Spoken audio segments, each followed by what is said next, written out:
Alright, hello everyone, and welcome to my top 5 personal Steam games. This is, before we get into it, let me get this out of the way.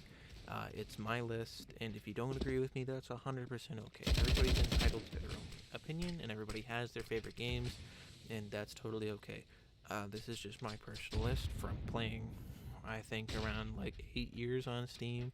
Uh, I really just enjoy these games, and I hope that you agree with them, or if you haven't heard of some of these games, maybe you give them a try. Um, a lot of these games are pretty well known, no spoiler alert. So yeah, I just hope you sit back, relax, and you enjoy my list. And maybe in the comments you can leave me some suggestions of games you like, or send me your own comments, and I'll get back to those games, and maybe I'll give it a review later. But yeah, that's basically all I want to say, and I hope you enjoy the video.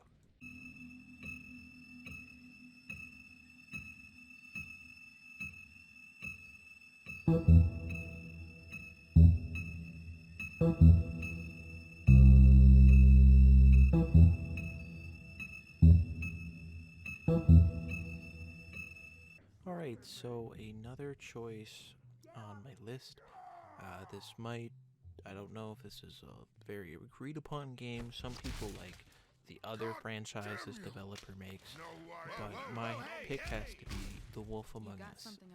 The Wolf Among Us is a really well done story driven game.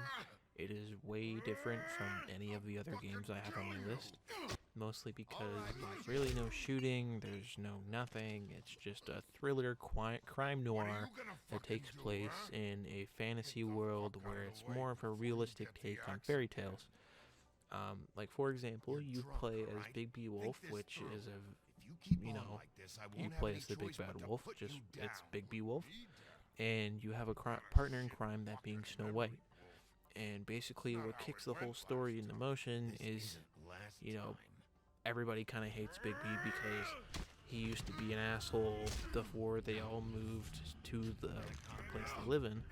Um, so everybody kind of hates him, even though he's the only, like, one of the only police officers to take care of Fableland, I believe it's called. He's really the only one that takes care of him. So he kind of has that bad rep, so not a lot of people treat him with respect. But the game is incredible. The story is probably one of the better stories I've played. Not because, like, it's all twists and turns, blah, blah, blah. Well, yeah, there is tons of twists and turns, but the storytelling is so great, and the character acting is amazing, and the characters are so memorable. And the fact that it got announced as season 2 and then it got denounced because Telltale went under, I really hope that they continue to re-release the game or make the game, even though I think they got bought out. I hope they re-release it, or release it, sorry, because I'm really looking forward to a sequel to this game, because I believe it came out like around 2013, 2014. So I'm really hoping that it comes out, and I don't even really care if it's like the end-all be-all game, just another continuation into the story and the universe that this game has established would be amazing, because I'd like to know more tales and more stories that Big B Wolf and Snow White have to go through. But yeah, the story is incredible, and if you haven't played this game, I totally recommend that you do. It's not too expensive, especially because it's an older game, but yeah, definitely do give this one a shot. And that has to be another one of my picks, and yeah, we'll move on from there. You broke my jaw, you bastard! And still you talk. Fuck you.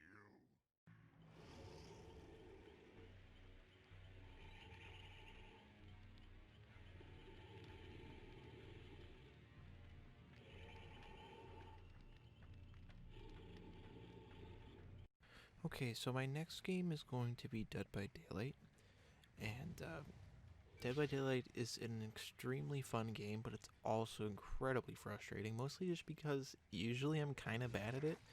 I might be rank 4 survivor, but I'm like rank 18 killer, and for some reason I decided to do killer gameplay. It's the background and not Survivor. But anyways, the game is basically a 1v4 where there's 4 survivors. Honestly, there's 3 because one of them's gonna disconnect. But there's a 1v4 situation where the killer has to try and kill all of the survivors within the 5 generator timeline. Usually the games run about like 10 minutes, like, yeah, 10-15 minutes, and the goal for the survivors is to repair 5 generators within that time frame. The survivors have 3 downs before they die, so they get down ones, put on a hook, etc., etc. Then they get sacrificed. The game is quite fun. I played a lot with my friends and my brother, and it's definitely kind of frustrating at sometimes because the game kind of promotes bad play styles on both parts. If you're playing killer, you can run into some toxic person spamming flashlight at you, and you're just new to the killer. Or if you're playing survivor, you can run into a killer running like the most sweaty build you've ever seen in your entire existence. But that's just the game, and that's kind of how it works. And sometimes you run into people that are kind of sweaty, and sometimes you run into people that are just, alright. And that's the name of the game. But yeah, the game is incredibly fun. One of the reasons why I enjoy it so much is it has so much collaboration with other content and other genres and other franchises. Like, for example, there's the killer I'm playing right now is Pyramid Head from Silent Hill 2, to be particular. And I think it's quite incredible that the fact that they even have the rights to get Silent Hill characters in here. And they have Ghostface from the Scream series. Sorry, Ghostface from the Costume series. And then they have Michael Myers from Halloween. They have Bubba from Texas Chainsaw Massacre. So many cool killers that they have in here. They have the Demogorgon from Stranger Things. You can play as Nancy and Steve. They have Ash from Ash vs. the Evil Dead. There's just so many cool characters that they can collaborate with, and the reason why this game works so well with that is there's so many horror genres and horror movies and all that kind of stuff that you can collaborate with. Like, honestly, I'm kind of hoping they do like an Alien DLC, because I think that would work really well, where you have like the Xenomorph, and then you have like maybe Amanda Ripley as the survivor. Or I know because Arnold Schwarzenegger has been doing lots of collaborations to promote the newer Alien movie, but maybe he'd do a collaboration for like Predator, where the Predator is the new killer and you get to play as Arnold, or maybe you get to play as Sergeant Johnson. I don't remember what his name is, but the one dude from the movie, someone that's not Arnold basically. But I think the game has so much potential in that matter, because there's just so many opportunities to expand and add new killers and new maps and new modes, and eventually there probably will be another mode that's added, or they'll just keep expanding this one until it gets to a point where it can sustain itself really well, like Team Fortress 2. But yeah, that's definitely one of my picks.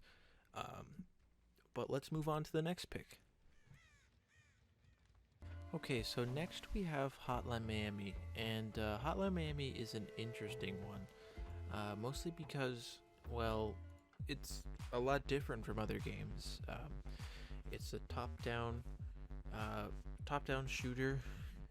It's kind of like a mix of, I want to say, like, try again. I don't know if that's a genre, but, repeat until you finally get it right. Kind of like a Dark Souls thing. I hate comparing it to Dark Souls, but it's not like anything like Dark Souls. It's just die, repeat, if that makes sense. It's a really fun game. I actually got into it because they released a music kit for it on CSGO a while back, and sadly enough, that's what got me into the game. I mean, I wish I knew this game beforehand, but I'm glad that it got me into the game anyways, because it's an astounding game. I really enjoy it. If not for just like the combat or the gameplay, but definitely one thing is the soundtrack. The soundtrack is amazing, and that's why I was so invested in learning when I heard it in CS:GO, because in CS:GO they use a lot of soundtracks from different levels, and it's like the menu music in CS:GO, the round start, the timer for the bomb, all that sort of stuff. And it really, I don't know if I would say it fits with the game, but it's definitely what got me into it. So for that, I will definitely say good on you, Valve. Thank you for kind of getting me into this. Um, but yeah, basically the game is about you play as a guy named Jacket. He's not actually named Jacket, just that's what he goes. That's his name. That's what the community calls him.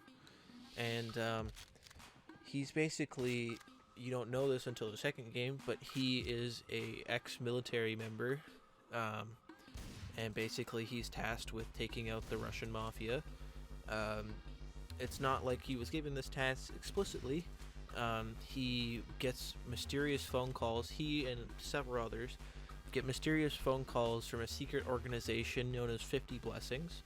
And basically what they do, their plan is to take over the Russian mafia after the Russo-American War, which is why there's so many Russian mafia members in the U.S. Russo-American War is basically a big war that happened between Russia and America, and I believe Russia won. I don't know, I haven't played in a while, but yeah, it's honestly a really fun game. The storytelling's interesting because Jacket's kind of not the most reliable narrator, so you're kind of up in the air what's actually happening, what's going on. I would definitely say that if you haven't played this game, it's definitely worth a try. If not just for the gameplay, but for the soundtrack. The soundtrack is amazing, and you should definitely give it a shot. If you don't feel like playing the game, then just maybe go get the soundtrack on CSGO, because the soundtrack is still great, no matter the game you play. So yeah, that will be that next pick. So let's move on to the next one. Alright, so the next game on my list is The Binding of Isaac Rebirth. This game is a huge step up from The Binding of Isaac, mostly because The Binding of Isaac was a Flash game, and The Binding of Isaac Rebirth, I'm not entirely sure what engine they use, but it's not Flash, and it actually runs well, and it's optimized really well. And another reason why it's so high on this list, well, even though there's 5, all of them are kind of high, is it's a very, very fun game. There is so many different combinations of items you can get that make different things. Those are being called synergies. So like, for example, you can get an item called Brimstone, which is you shoot a laser instead of tears, because in the game you use tears to damage enemies, and it has a very religious undertone and all that kind of stuff. But yeah, you use tears, but Brimstone you use a laser. But like with Brimstone you can get, I don't remember the name of it because it's been a long time, but the Spoon Bender or something like that, where it turns your tears into homing tears, but since you don't shoot tears and you shoot giant lasers, instead of, it'll heat seek onto enemies in a nearby vicinity. Or you can get an item that turns you into a cat, or more specifically your dead cat, Guppy. It's a very interesting and weird game. If you haven't played it, I definitely recommend you try it. Another game that's very similar to this one that is also very good is Enter the Gungeon. It's kind of like Binding of Isaac, but instead of like using your tears, you get guns, and the guns do different random effects, and you can get items that combo just like Binding of Isaac. But yeah, Binding of Isaac Rebirth is a really fun game. It has so many layers to it that you're almost never going to have a run that's the same, because the levels are procedurally generated, and there's like thousands of items for you to get.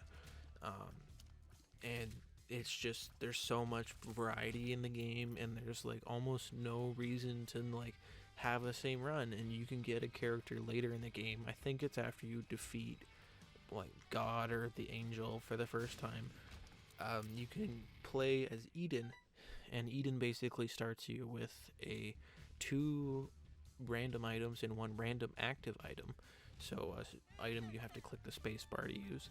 And it just makes the runs a lot more unique and varied.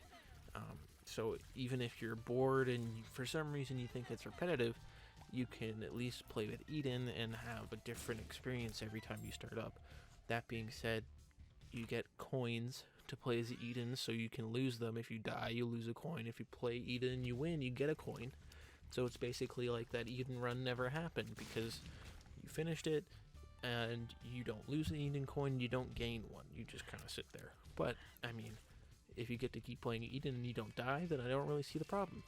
But yeah, Binding of Isaac Rebirth, amazing game, fantastic game. The soundtrack is phenomenal, just like Hotline Miami. It's not anywhere near style-wise to Hotline Miami, but it's still a phenomenal soundtrack. That being said, another reason why the game is so great is it's getting a lot of support, constant help from the developers.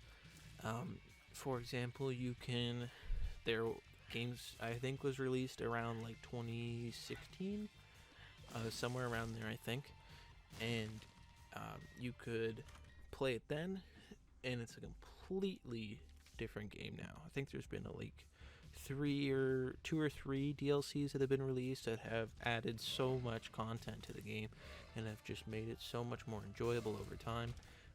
But yeah, that has to be another one of my picks. We'll move on to the next one.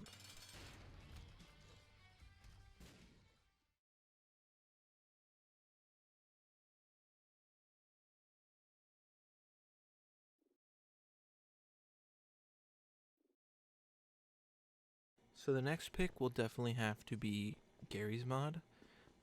Garrys Mod, I haven't really touched it in too long, but essentially Garrys Mod is a sandbox game where you have almost the entire limit ever. Like there's like really no limit to what you can do in the game, but the limit is your own imagination. Kind of like Minecraft, where they kind of give you the tools and you can do what you want or do nothing. You can spawn a person and just shoot them with a crossbow, and that's what you do all day. But that's the point. You can do whatever you want, and that's the joy of the game. Is there's so much wonder and exploration you can have in a game that's so small. Like, it's not a big game, but what makes it such a great game is the fact that there's the Steam Workshop. And the Steam Workshop, where you're able to download game modes and other sort of things to experience, a much different game. One of the reasons why I enjoy it so much is there is, like, so many game modes I grew up playing. Like, there's Trouble in Terrorist Town, there's Murder, there's Prop Hunt, there's all sorts of other game modes. Oh, Death Run, that I'm just drawing a blank on because there's so many. But there's so many different game modes you can play, and there's such a big community that you can build a relationship with somebody or a server and just get to know a whole bunch of people through an amazing game. And the community is so nice, and everybody's really good to each other, and the game is just so much fun because there's really no limit to all the stuff you can do. The game just kind of keeps expanding over time, and there's really no end to it, which is great because the game is phenomenal, and there's really no reason to not play it because there's probably a game mode in there that everybody will enjoy because it's just such a open genre. Like, you might not like first-person shooters, but they could make a game mode like Death Run, which is not first-person. They could make it so you're forced to play as third-person, or you can play it from the top down. Who knows? Just, it's whatever you want. You can probably make it or find it on the workshop. That's what makes that game so special and unique, is all the possibilities you have to play it in so many different ways. So yeah, that's basically that pick. So let's move on to the next one.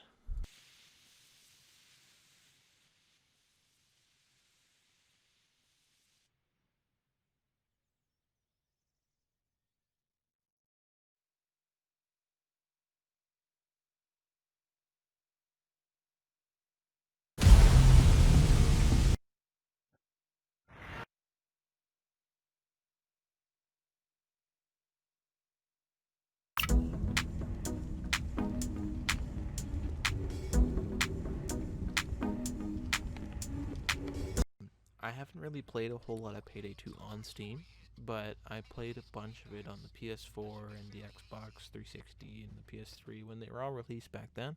And I must say the PC experience is way, way, way better because they kind of dropped the ball with the support on the consoles and they didn't really update as much as they said they would. But the game is still phenomenal and I really enjoy it. It's a bank robbing game where you have a crew of four and you just go in and rob banks, and the story gets way, way, way more complicated than that. But yeah, that's definitely one of my honorable mentions.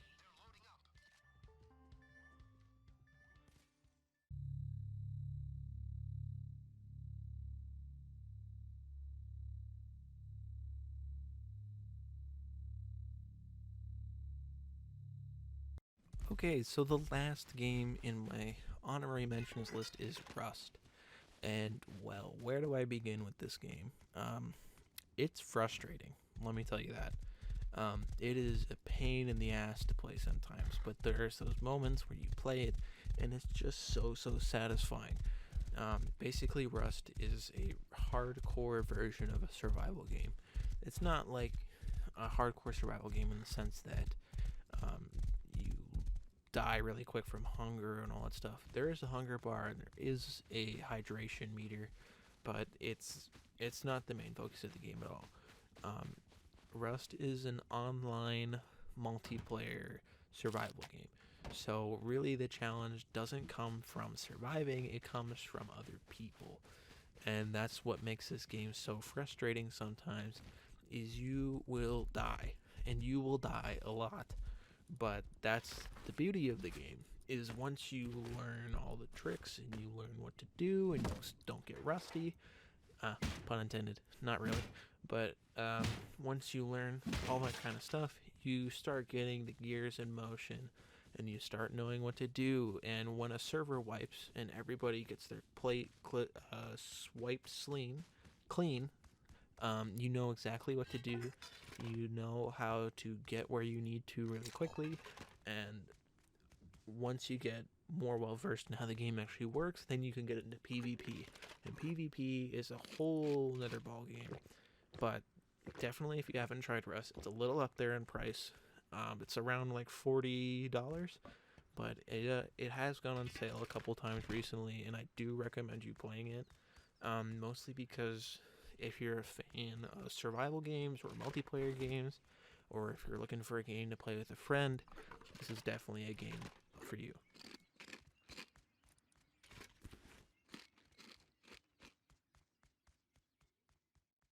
Alright, so that pretty much wraps up the list.